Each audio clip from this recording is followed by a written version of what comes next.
البدع والأهواء، أهل البدع العقائدية وأهل البدع السياسية. نقول بيننا وبينكم السلف، بيننا وبينكم الكتب، كان فيقول البدع بيننا وبينكم. Bismillahirrahmanirrahim. Qala al-Imam al-Bukhari rahimahullah. Kita yang mana sekarang? 204 sudah ya?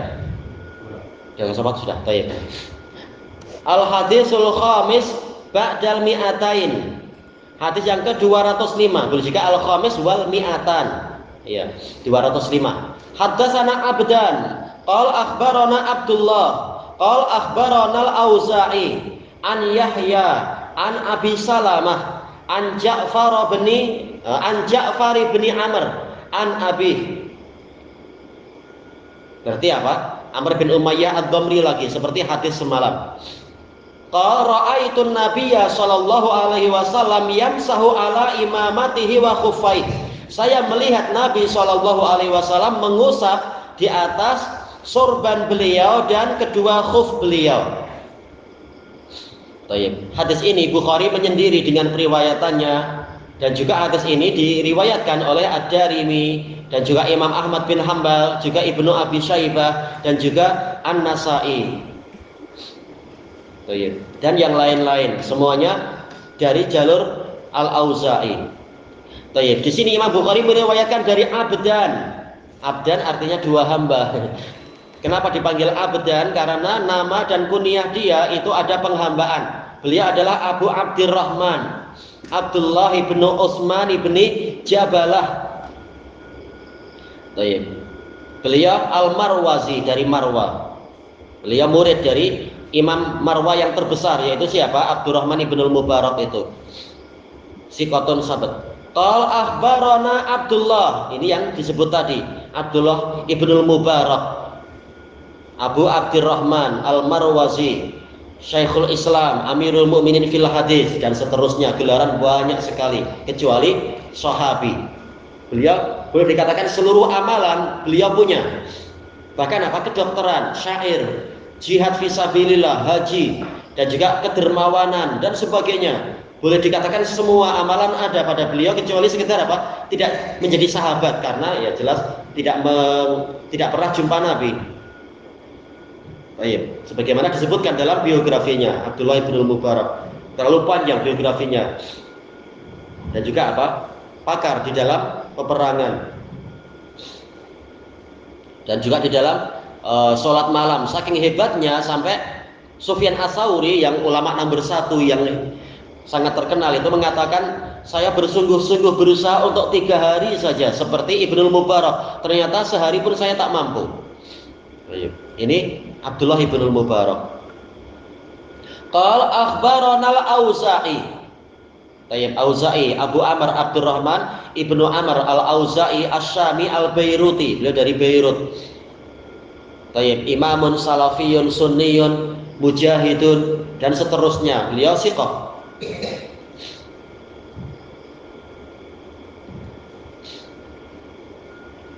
An Yahya telah kita dapatkan semalam, Yahya bin Abi Katsir, beliau Abu Nasr, Yahya bin Abi Katsir Al-Basri, kalau tak salah beliau Al-Basri ya, Anda terlupakan. Baik. An Abi Salamah, Abu Salamah ma'ruf ya, kunyahnya Abu Salamah, namanya khilaf. Ada yang mengatakan namanya Abdullah, ada yang mengatakan namanya Abu Salamah itu sendiri bin Abdurrahman bin Auf. Baik. An Ja'far bin Amr, Ja'far bin Amr bin Umayyah ad-Dhamri, tidak disebutkan kunyahnya, Madani. Tayyib, siqatun sabat. An Abi, ayahnya adalah Abu Umayyah, Amr bin Umayyah ad-Dhamri yang telah dibahas semalam, masuk Islam setelah perang Uhud itu. Jadi hadis ini pembahasannya hampir sama dengan hadis sebelumnya, hanya saja ada tambahan lafaz. Ra'aitun nabiyya sallallahu alaihi wasallam yamsahu ala imamatihi wa khuffaihi. Ada tambahan imamah. Saya melihat Nabi sallallahu alaihi wasallam mengusap di atas sorban beliau dan kedua khuf beliau. Pembahasan khuf telah kita lewati. Adapun pembahasan imamah, ada dua cara minimal, yaitu hanya mengusap imamah semata.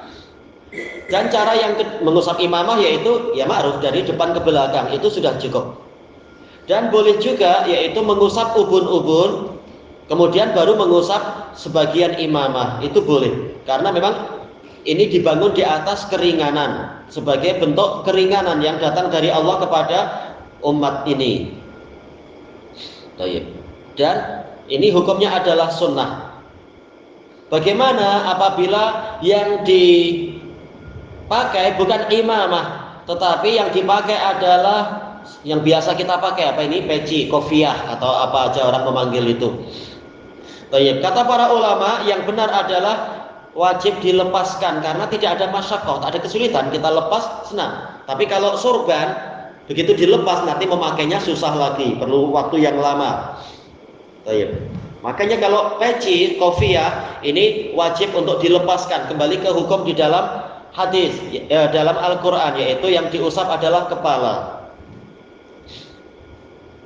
Bagaimana apabila yang dipakai adalah yaitu khimar, sekedar apa, tudung. Karena apa? Terutama di Arab, di Yaman, di Saudi, terutama di Saudi ya, tidak dipakai sorbannya itu, tapi sekedar ya di apa istilahnya, diletak di kepala, biar tak terbang, dikasih ikol itu. Nah itu namanya adalah khimar, yaitu tudung. Ya seperti wanita, sekedar tudung. Apakah seperti ini boleh diusap? Para ulama berselisih pendapat. Kesimpulannya adalah kalau senang dilepas, kan senang aja kan, mudah aja, sekedar tudung dia untuk laki-laki. Seperti sebagian masyayikh sekitar diletakkan di kepala gitu aja, tak susah sangat, bahkan sama sekali tak susah. Maka wajib yang diusap adalah kepalanya. Berarti apa? Berarti khimarnya itu, tudungnya itu dilepaskan.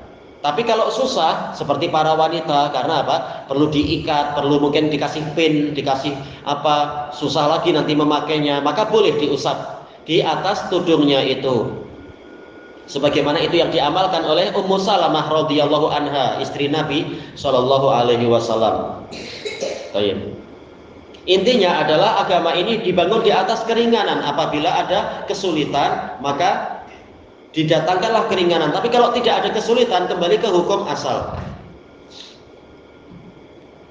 Dan ada hikmah bagus disebutkan oleh Ibnul Qayyim rahimahullahu taala di dalam I'lamul Muwaqqi'in, kalau tak salah Anda dapatkan. Yaitu beliau mengatakan bahwasanya cara berwudu yang dicontohkan oleh Rasulullah Shallallahu Alaihi Wasallam itu sudah sesuai dengan, yaitu betul-betul sesuai dengan hikmah, yaitu bagian yang berhadapan langsung dengan manusia itu memang hukum asalnya dicuci. Seperti apa? Wajah, demikian pula tangan, demikian pula kaki, ini langsung nampak, maka dia adalah dicuci sehingga menambah kecerahan, menambah kesegaran dan sebagainya. Baik, sekarang pertanyaannya, kepala.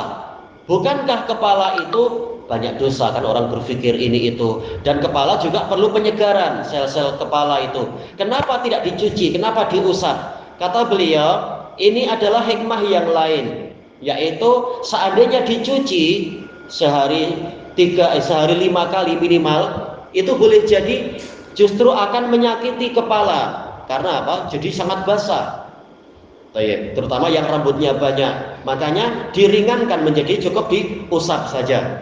Kalau ternyata kepala itu dibungkus dengan pembungkus yang agak menyusahkan kalau dilepas, maka diberi keringanan, pembungkusnya saja yang diusap.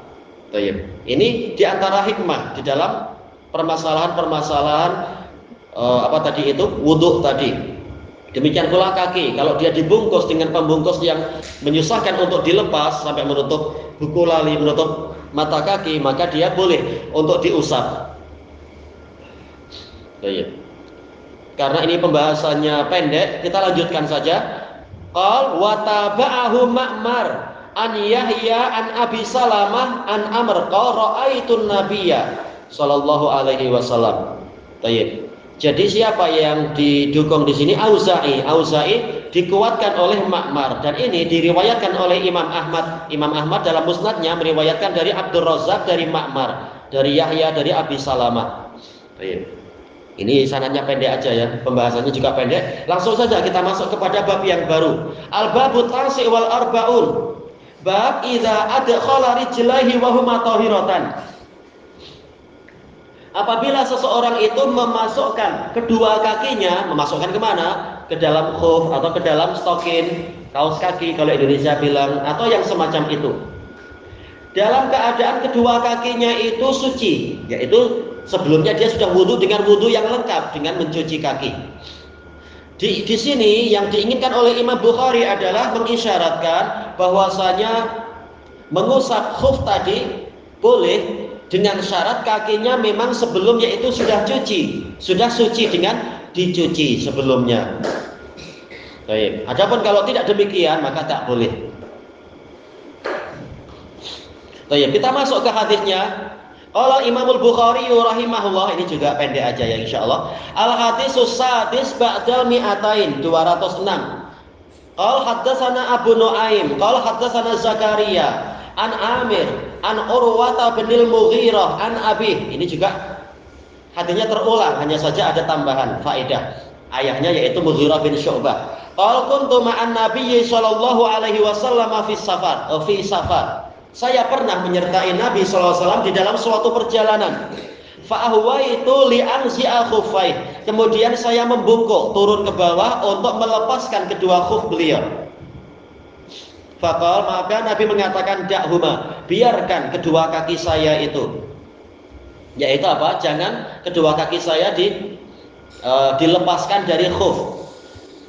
Yang dilepas khufnya atau kaki berarti ya, nggak masalah sudut pandang yang mana, intinya dipisahkan antara khuf dengan kaki, tak masalah. Iya, karena apa? Ini domernya agak membingungkan. Huma ini kembali kemana? Ke khuf ataukah ke kaki? Kalau kita katakan khuf, karena tadi dikatakan apa? Mughirah membungkukkan badan untuk mencabut kedua khuf, berarti huma domernya kembali ke isim dohir terdekat yaitu khuf. Tapi masalahnya nanti Nabi akan mengulang lafadz huma, yang mana kembalinya bukan ke khuf tapi ke kaki. Biarkan mereka berdua, biarkan kedua-duanya itu, karena saya memasukkan kedua-duanya, kan? Tak mungkin kedua-duanya di sini adalah khuf. Khuf dimasukkan kemana? Justru kaki yang dimasukkan ke khuf. Karena saya memasukkan kedua-duanya dalam keadaan sudah suci, jelas ini adalah kakinya. Baik. Famasaha alaihima, maka kemudian beliau mengusap di atas kedua khufnya. Di sini Imam Bukhari meriwayatkan dari guru termasuk yang paling tua dan terulang-ulang ya, Abu Nuaim, Fadl bin Amr bin Hammad, Fadl bin Dukain itu Al-Kufi, siqatun sabtun yaqdhan. Qal haddatsana Zakaria, beliau adalah Abu Yahya Zakaria ibnu Abi Zaidah. Baik, datuk yang paling atas Fairuz, tua sangat. Dan beliau adalah siqatun kufiyun. Hanya saja beliau apa? Rumiya bitadlis, tertuduh tadlis. Tapi tak masalah, di dalam Sahih Bukhari Muslim sudah ditapis, dan beliau adalah rawi kutubus sittah, termasuk apa? Rawi di dalam kutubus sittah. An Amir beliau Abu Amir bin Syarahil Al-Kufi Asy-Sya'bi, yang terkenal itu, yang makatabtu sauda alal bayda. Saya tidak pernah menulis dengan tinta hitam di atas kertas putih, kawat hitam di atas kertas putih, yaitu memang hafalannya hebat sekali, tidak menulis. Beliau imam besar Kufi. An Urwata binil Mughirah, ini yang Abu Ya'fur kemarin sudah pernah dilewati itu. Beliau juga Kufiyun siqah dari kalangan tabi'in. Tadi Amir bin Syarahil Asy-Sya'bi juga apa? Min kibarit tabi'in. An Abi, ayahnya siapa? Mughirah bin Syu'bah. Mughirah bin Syu'bah, kunyahnya siapa ya? Wallahul musta'an, terlupakan.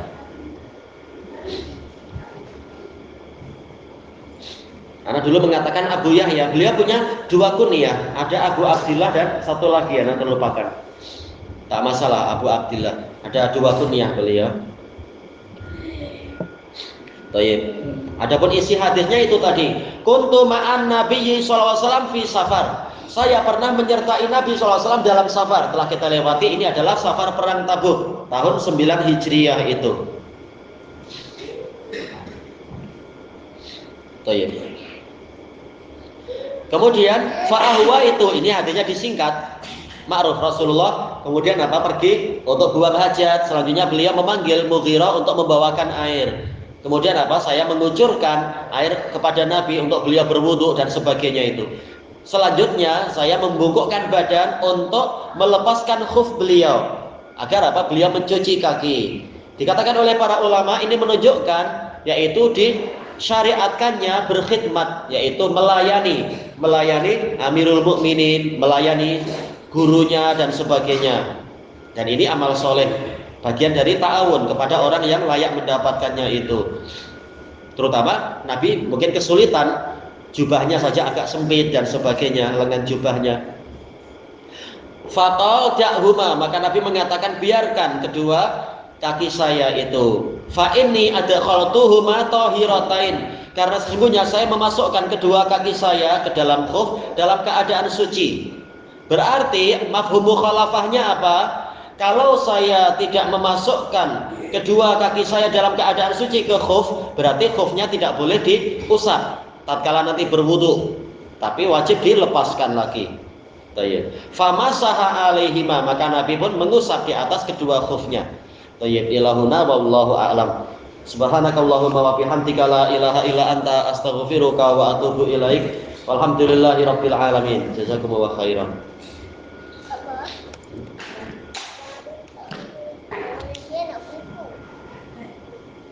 Insyaallah.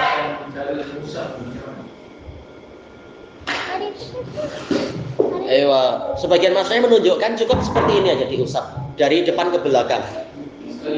Sekali aja cukup. Iya.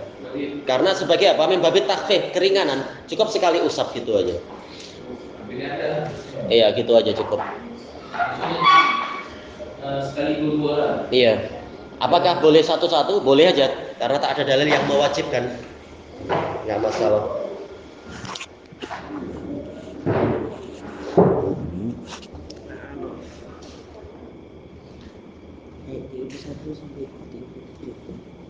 Tiga satu sampai 37. Kenapa kamu ini?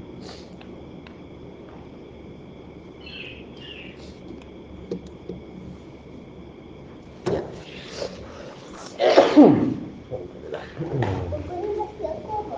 Belum, masih diperlis, masih dipercetakan. Iya, kalau sambil jalan kaki ya lama sampai. Ini ya, sini ya. Ya. Berapa? 55. Ayat 55. 5 sehingga 83 tamam. Juz 23. Kenapa terbalik? Ya macam ni.